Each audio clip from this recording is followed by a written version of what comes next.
सुंदर दिखते ही हैं। और कितना बढ़िया संकेत है। अज्ञान की बगीचे के फल अगर देखेंगे तो दिखने में सुंदर हैं, स्वाद में नहीं है। अगर अज्ञान की दृष्टि से संसार को देखेंगे तो ये सुंदर दिखेगा पर स्वाद में वैसा नहीं। और क्या ये तुम्हें सुंदर दिख रहे हैं? विष है ये। धन पराव बिसते बिस भारी, धन पराव बिसते।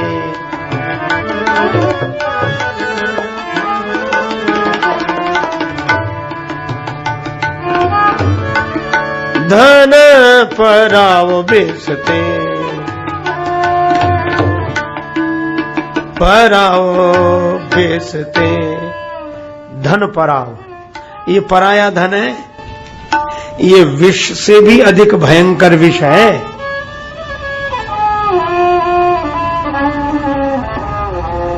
माता ने बिल्कुल ठीक कहा। हनुमान जी बोले मां भूख लगी है तो ये विष अमृत कैसे बने?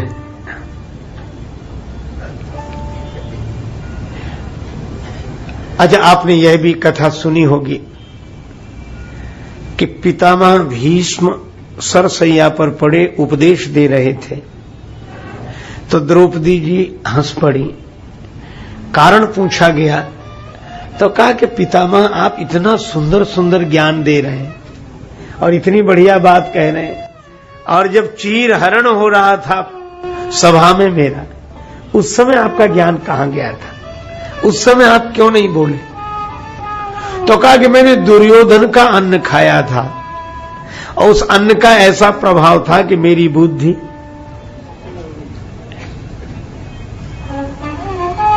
बिगड़ गई थी। अब उस अन्न का प्रभाव जाता रहा, वह रक्त भी बाहर निकल गया। इसीलिए अब मैं सही बात बोल पा रहा हूं। आपने कहावत सुनी होगी, जैसा खावे अन्न वैसा बने मन। खावे अन्न संहार के खोटा खरा विचार, और वैसा ही मन होत है जैसा करे आहार। इसलिए बड़े नियम बनाए गए, किसका खाए और क्या खाए, बनाए गए। क्योंकि अन्न का प्रभाव मन पर अवश्य पड़ता है। अब यहां समस्या यह है कि हनुमान जी से जानकी माता ने कहा कि ये फल तुम्हें दिखने में सुंदर लग रहे हैं, लेकिन ये वृक्ष जिसने लगाए हैं वह आदमी तो ठीक नहीं है।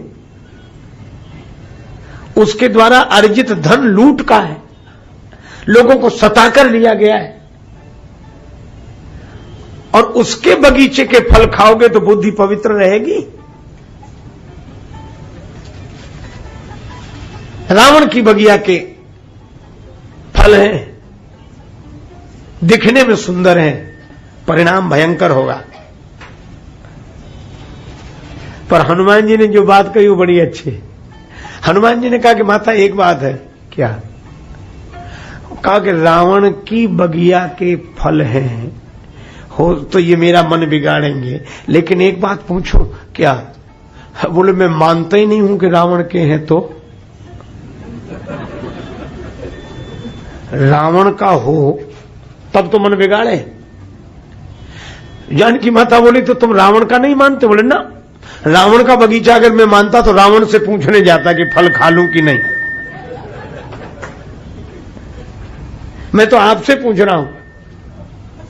क्यों? बोले ना समझ लोग इसे रावण का समझे, मैं तो आपका समझता हूं। जानकी माता बोली मेरा कैसे समझते हो? कहा कि ऐसे। माता, वृक्षों का जन्म कहां से होता है? पृथ्वी से। अगर पृथ्वी से वृक्ष ही न जन्मते तो वृक्षों में फल कैसे लगता?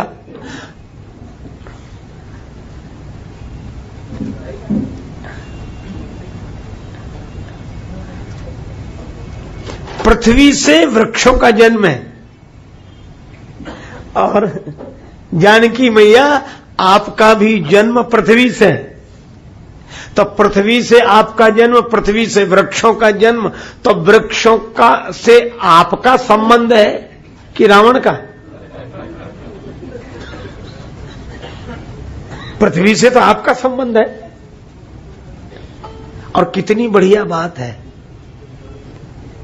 बस यही है, विषय को बदलकर वासना के स्थान पर उपासना से जोड़ देना। कैसे? एक उदाहरण से और बात स्पष्ट हो जाएगी। थोड़ी सी गंभीर चर्चा है। जैसे हम लोग बाजार से खरीदते हैं तो लड्डू है, अच्छा लड्डू थाली में ले लें लड्डू, और यहां किसी को बांटने लगे कि लड्डू लो लड्डू, कोई नहीं लेगा, लड्डू तुम्हारे से ले जाओ तुम। हम कोई ऐसे भिख मंगे लड्डू के लिए हाथ बढ़ाते रहे, लेकिन कोई सज्जन आदमी ऐसे नहीं स्वीकार करेगा। लेकिन उन्हीं लड्डुओं का थाल भगवान के सामने रख दे और भगवान को भोग लगा के फिर कहो भैया प्रसाद। कौन ऐसा नहीं होगा जो हाथ ना बढ़ा दे? क्यों? पदार्थ नहीं बदला, पदार्थ तो वही है। लड्डू वो पहले थे और भोग लगने के बाद भी लड्डू हैं, लेकिन एक अंतर है, पहले लड्डू थे तो व्यक्ति के थे और भोग लग गया तो प्रसाद है भगवान का, इसलिए भगवान का प्रसाद हम ले रहे हैं। अच्छा अब एक बात बताओ, लड्डू खाएं तो भले ही मन बिगड़े, लेकिन प्रसाद खाने से मन बिगड़ेगा? क्या रहेगा? भगवान का प्रसाद है, भगवान का। और जिसके सेवन से भगवान का चिंतन होने लगे वो मन क्यों बिगड़ेगा? और हनुमान जी यही तो कह रहे हैं कि अगर मैं ये फल खा लूं अशोक वाटिका के और यही सोचता रहूं कि रावण की बगिया के रावण का है, रावण का चिंतन करने से मन बिगड़ेगा। लेकिन मैं तो जानकी माता से आज्ञा मांग रहा हूं, मैंने सोच लिया है कि ये फल तो जानकी माता के हैं। क्यों? क्योंकि जानकी माता का जन्म पृथ्वी से, वृक्षों का जन्म पृथ्वी से, तो हम माने ही क्यों रावण के? हम तो सीता माता के मान रहे हैं, इसलिए हमारा मन नहीं बिगड़ेगा। यह संकेत है, यही संसार में रहने का ढंग है। ये विषय विष हैं, लेकिन अगर इन्हें भगवान से जोड़ लो तो अमृत हो जाए। एक उदाहरण से और बात स्पष्ट हो जाएगी। एक आदमी अपनी बेटी की ससुराल गया, बेटी ने निवेदन किया कि पिताजी भोजन कर लो। पिता अपनी सनातनी पद्धति की धार्मिक मान्यताओं का आग्रही आदमी था। उसने कहा कि बेटी के यहां का नहीं खाएंगे, जल भी नहीं पिएंगे बेटियां। धर्म विचार सबनी सुख माना, कहा कि भाई इनका ये धर्म है। पिता ने भोजन नहीं किया, जल भी नहीं पिया, जो फल साथ लाया था वही लेकर सो गया। भगवान का भजन करते हुए सोया, भक्त था। तो स्वप्न में भगवान प्रकट हुए, बहुत उदास। तो भक्त ने सपने में भगवान से पूछा कि उदास क्यों हो प्रभु? भगवान बोले आज मुझे बड़ा आघात लगा। भक्त ने कहा आघात किस बात का? का विश्वासघात का। विश्वासघात किसने किया? धोखा किसने दिया? भगवान बोले तुमने। अब वो तो सपने में ही रोने लगा कि भगवान मैंने आपके साथ क्या धोखा किया? भगवान बोले कि रोज कहते थे कि भक्तराज तुम रोज कहते थे कि हे भगवान सब तुम्हारा है, सब तुम्हारा है, लेकिन आज मुझे पता लगा कि यहां तुम्हारी बेटी का है और घर में तुम्हारा अपना है, ना हमारा वहां है ना हमारा यहां है, हमारा तो कहीं है ही नहीं। एक तरफ तुम्हारी बेटी का है और एक तरफ तुम्हारा। अगर तुम्हारी बेटी का ना होता तो भोजन न कर लेते। पिता जाग गया, आंसू बहते रहे। उसी समय उसने बेटी से कहा कि ला भोजन दे दे। बेटी ने कहा कि पिताजी मन नहीं बिगड़ेगा, बेटी का अन्न खाओगे, धर्म नहीं बिगड़ेगा।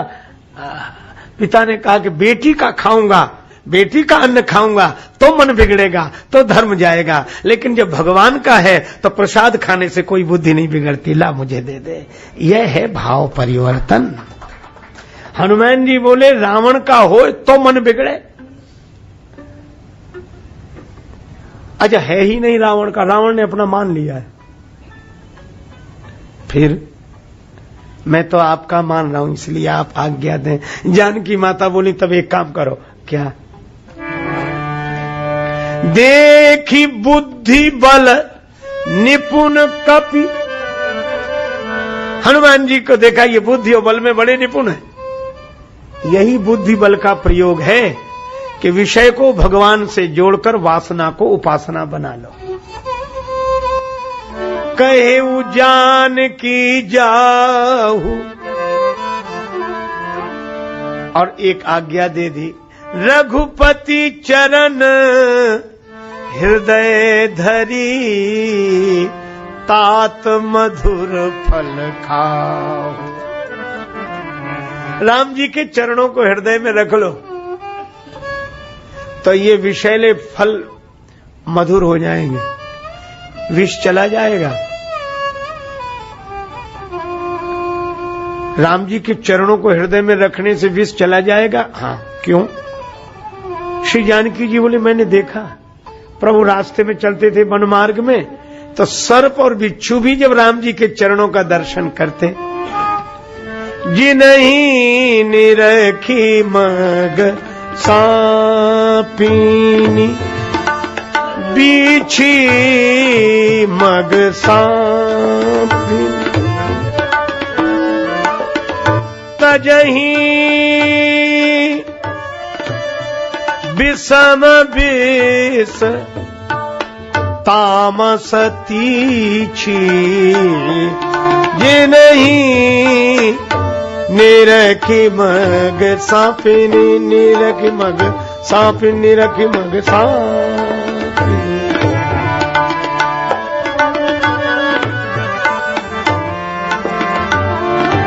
मग सांपिनी, मग सांपिनी, मग सांपिनी।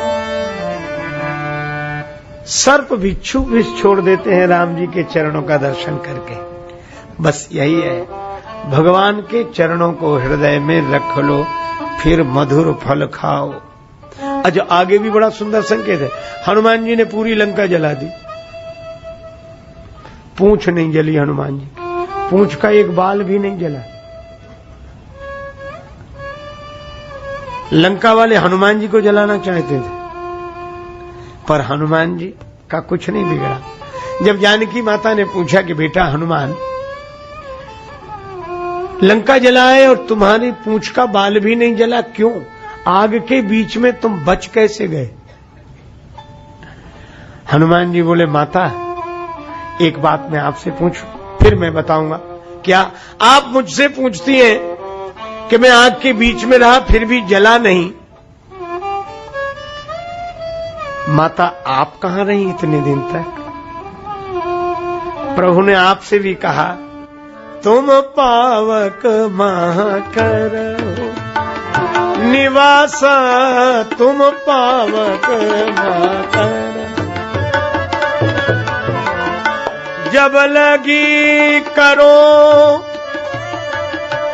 निशाचर नाश, पावक महाकर, तुम पावक मां करहु, पावक मां करहु, पावक मां। आग में रहो, पावक में रहो। अब माता आप इतने दिन से पावक में, आप क्यों नहीं जली? जानकी माता मुस्कुराई, कहना क्या चाहते हो? हनुमान जी बोले, माता आग होती तो जलाती, पावक, और पावक में थी आप। आग मुझे जानकी माता बोली, आग तो अपने पराये को नहीं पहचानती, आग तो आग है, उसका जलाने का काम है। हनुमान जी बोले, माता बिल्कुल आप ठीक कह रही हैं, आग तो अपने पराये को नहीं पहचानती, पावक तो अपने और दूसरे में भेद नहीं करती, लेकिन उस पावक में जो बैठा था वह तो मुझे पहचानता था। माता अगर जलाने की शक्ति पावक में थी तो बचाने वाली भी तो आप बैठी थी। और कितनी बढ़िया बात है, आग भी नहीं जलाती उसे जो उस आग में भी छिपी हुई भगवान की शक्ति को देख लेता है।